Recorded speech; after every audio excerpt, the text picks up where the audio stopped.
Rice pulling పేరిట డాక్టర్కు టోక్రా వేసినటువంటి ఇద్దరు వ్యక్తులను అరెస్ట్ చేశామని ఏసీపీ నరసింహమూర్తి తెలిపారు.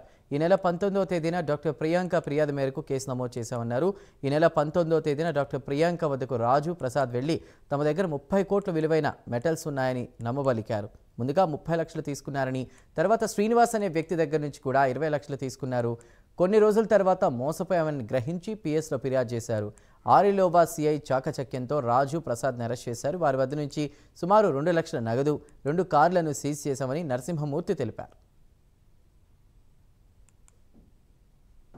ప్రియాంక అనే ఒక అమ్మాయి వారి తల్లిగారితో పాటు వచ్చి ఆరిలోవా పోలీస్ స్టేషన్ లో కంప్లైంట్ ఇవ్వడం జరిగింది. వారు హైదరాబాద్ లో ఉంటుండగా వారికి పుట్టపర్తిలో ఉన్న ఒక ఆమె ద్వారా పరిచయం అయి వైజాగ్ లో ఉన్న గ్యాంగ్ ని పరిచయం చేసి తక్కువ పెట్టుబడితో ఎక్కువ లాభాలు సంపాదించవచ్చు అని ఆశ చూపించి వాళ్ళ దగ్గర డబ్బులు దోచుకోవడం జరిగింది. ఆ దోచుకోవడంలో భాగంగా రైస్ పుల్లింగ్ గ్యాంగ్, ఇది ఒక ముఠా రైస్ పుల్లింగ్ గ్యాంగ్ అనేది. ఆ మెటలో యురేనియం, ఇరిడియం ఇదంతా కూడా విమానాలకి, అణు ఫ్యాక్టరీలకి పనిచేస్తుంది.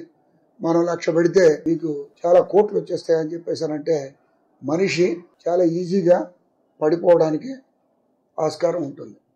ఈ డాక్టర్ గారు ఆ ఫ్యామిలీ మెంబర్స్ ఒక వ్యక్తిని ఇక్కడ కలవడం జరిగింది.